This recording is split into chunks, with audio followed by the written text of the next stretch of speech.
You've been seeing the other light switch, haven't you? Am I not enough for you anymore?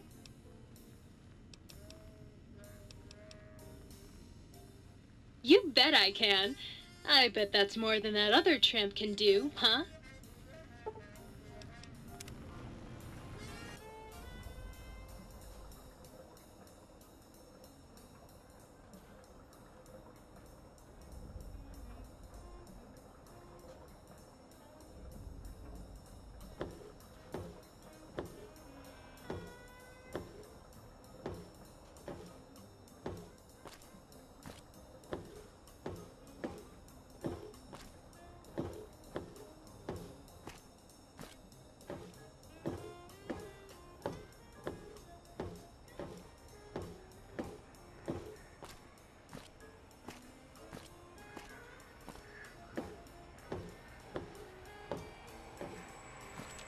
The lobotomite returns. Our lobotomite. Has Dr. Mobius been denominated into scrap metal and voice module parts, as we hoped? I recommend watching your tone with me, lobotomite. Now, your brain. Hand it over, or we'll extract it again.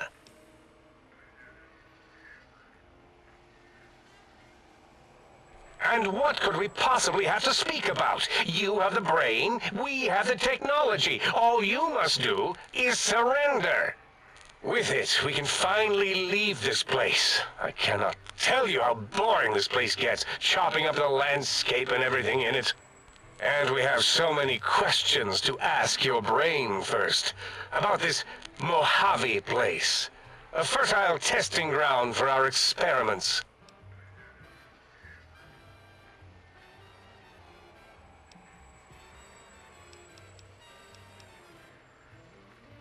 Nonsense. Confer, colleagues. Those are two words I do not recognize. Dr. Klein, I must intersect. Please, do not harm the lobotomite. I'm not going to harm it. I'm going to dissect it until it's dead. Why the sudden intersection, Dala?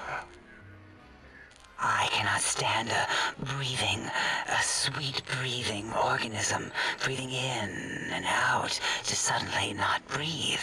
We must keep it alive. For study. Slow study. Dala, these vocalized pauses are unlike you. What do you care? Klein, this lobotomite, it's a great sounding board. You respect ideology, right? This one's, well, it's got good ideas. Silence, Dr. O. This is a think tank decision. Save your objections until after I have decided our course of action. You know what, Klein? Stick a straw in your tank and suck yourself. Long and deep. And my name is Zero. Yeah, a big, fat zero with a slash through it. The slash as a designator of... Why, that is brilliant. But how did you... The lobotomite taught me that. Taught me a name is more than, that I should take pride in things like names. And you know what? Forget it, Klein. I hate you. And your theory of brachial beam oscillation? The Chinese had it first, you copycat. How dare you? Brachial beam oscillation was solely my discovery. I expressly told you that and deleted all evidence to the contrary.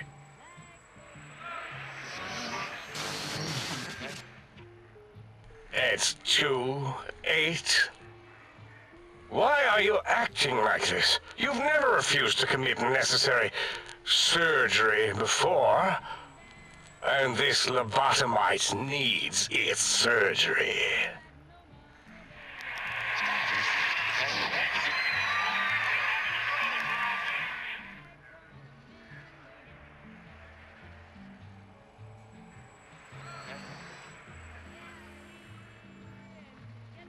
A noble speech, but There is no room in my vocabulators for friend and lobotomite in the same sentence.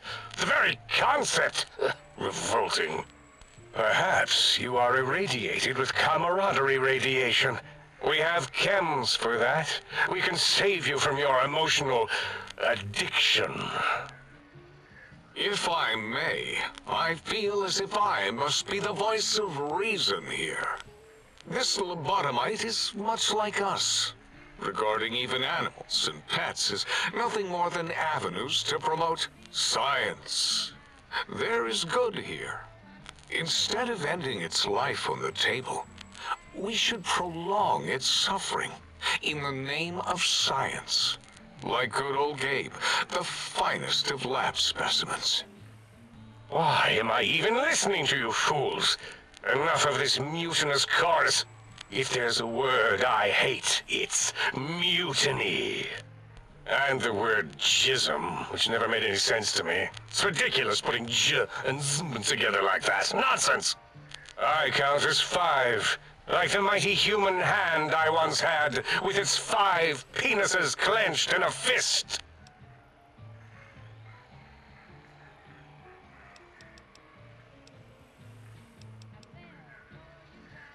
Nonsense! The mathematics of this situation are on our side, lobotomite. I believe... No, wait. Carry the 2, then... If this were a democracy, I would be concerned. We are too scientific for that. So just surrender. You dare use logic against me? That's no deal at all. There's a whole world beyond the crater, filled with ideas and possibilities.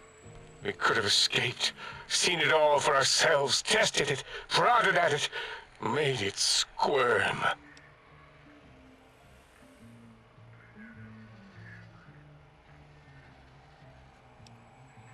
For you? And for science? I have a strange sensation that I would like that. How odd. Very well, partner. The think tank is at your service as long as you do not destroy us.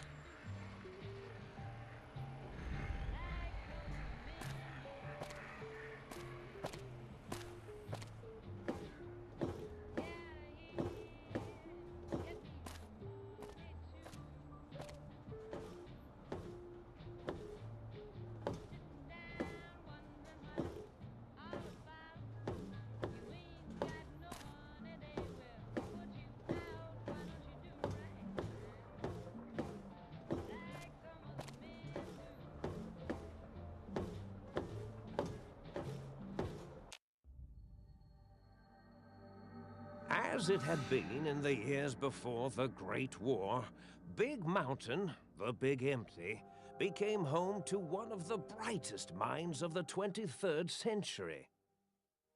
The Courier watched over the Big Empty for years to come, caring for it and keeping its discoveries safe until they were needed to help others. Which had always been Big Mountain's purpose. Past the laboratories and science, it had always been intended as a place to build the future of all mankind. The Courier had scoured much of the Big Empty, although secrets still remained in the crater's depths. Perhaps that was for the best, however. Curiosity, while sometimes rewarded for its efforts, often proves to be equally dangerous. Dr. Mobius continued his research undisturbed in the Forbidden Zone. As much as he had attempted to create better scorpions, he tried the same with humanity, with considerably less success. These failures didn't bother him overmuch. Once the rush of mentats wore off, he forgot he had failed in any event. After all, the bright young mind who had come to visit him in the Forbidden Zone had already exceeded his expectations. The sink atop the dome bustled with the voices of a small town, constantly chirping, arguing, and snarling at each other. Still, This all happened productively in the interests of its new owner. The Sync Central Intelligence Unit discovered, despite its inversion code, it was comforted by the sense of community the other personalities gave it. The Biological Research Station, obsessed with seeding everything in sight, requested a transfer to the X-22 Botanical Garden, so that it might, in its own words, sensually fertilize the garden's smooth contours. The garden sent back a polite refusal, saying it had prior commitments with a vault it had helped infect before the war. The book chute continued to devour all seditious materials until it nearly choked on a paperclip. It adamantly maintained it was a Chinese paperclip, and the whole thing had been an elaborately orchestrated assassination attempt. Whatever the reason, it slowed down for a while, carefully appraising each document and clipboard that came to it. The light switches continued to bicker and flicker. This persisted until the day someone dropped a flashlight in the sink, and the two of them united in their hatred of the showboat. The sink continued to ruthlessly scrub any particulate matter that came near it. Eventually, it gained access to the magnetohydraulics plant and nearly flooded all the Big Empty in an attempt to scrub the crater clean. The toaster continued its psychotic spree, reducing all appliances in range to scrap electronics and spare parts. After one of its more psychotic episodes, however, the other Sync personalities decided enough was enough and dumped the toaster in a bathtub. Sparking and hissing, the toaster swore its enemies would rue the day when they had bread and no way to toast it. Muggy did his best to collect coffee cups, although in his quest, he accidentally trapped himself in Higgs Village. It might have been the end for poor Muggy. Except he found it peaceful there, tidying up the kitchens of the think tank professors back when they had been flesh and bone. Well, except for Dr. O, who was an asshole for having created Muggy in the first place. Muggy left O's house deliberately dirty, punishing the dishes and cups that lived there in blind revenge for serving Dr. O. Blind-eye old Jefferson eventually discovered a new sound. Silence. It only made him more filled with the blues than before. It was rumored by the other personalities that he had a brief fling with the light switches. Although he forgot their names once too often and was soon left in the dark as punishment. Autodoc, always gentle and methodical, kept sewing up the courier in all the right places when the skin split open from repeated wear and tear. The Autodoc was just glad to have purpose again. It heard its simpler brothers and sisters who got shipped to the Sierra Madre were bored out of their skulls in that toxic dead city. In time, the Autodoc found a way to deactivate the Y-17 trauma harnesses, releasing the corpses they had held prisoner for almost 200 years. As the courier ran through the X-8 facility multiple times, the computers analyzed the test subject's movements. Rather than performing a superficial observation, they realized the subject barely knew what communism was, or even what a high school was. This confused them for a time, until the facility finally realized that its research had succeeded. So it let its cyber dogs out into the wastes to help protect small communities from physical aggression rather than communist propaganda. The infiltration program in X-13 felt spent, having repeatedly upgraded the stealth suit until it could upgrade it no more. It felt warm, fulfilled, and a bit sluggish. It realized not long after, the stealth suit had left it without so much as a note on the nightstand. So the infiltration program sent out robo-brains into the wastes, looking for its wayward technology. It eventually found Repcon HQ and set up a new research center, testing and murdering fiends who kept breaking into the facility. The courier, organs intact, continued onwards, a little less heavy of step, but with all the organs in the right places, as they should be.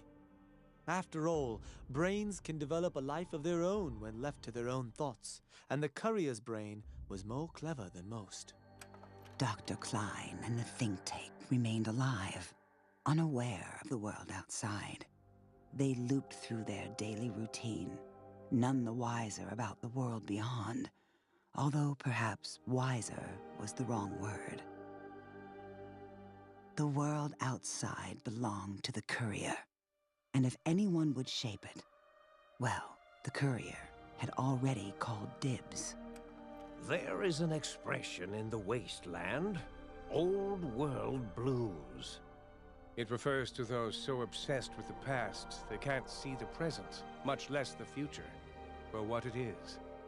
They stare into the what was, eyes like pilot lights, guttering and spent, as the realities of their world continue on around them. Science is a long, steady progression into the future. What may seem a sudden event often isn't felt for years, even centuries to come. In the times following the Second Battle of Hoover Dam, however, old world blues took on a new meaning.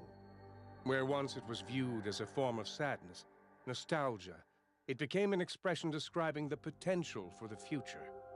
It can be easy to see science as evil, technology unchecked as the source of all ills, all misfortunes.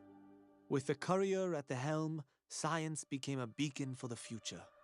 There was old world blues, and new world hope.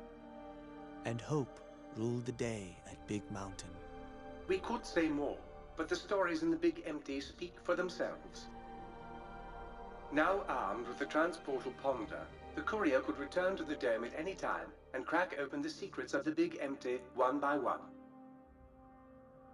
The Sink sat vigilant, waiting for its master to return, shoes covered in Mojave dust.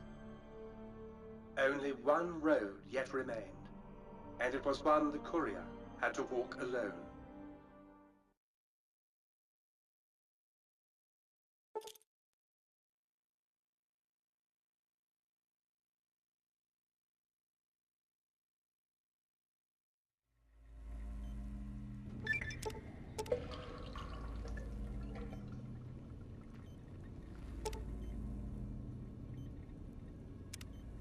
Huzzah, sir! Huzzah! Huzzah, sir!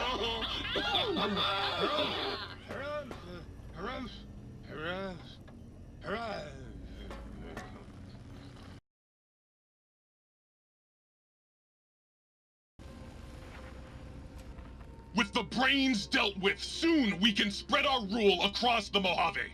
All will eat burned toast in despair.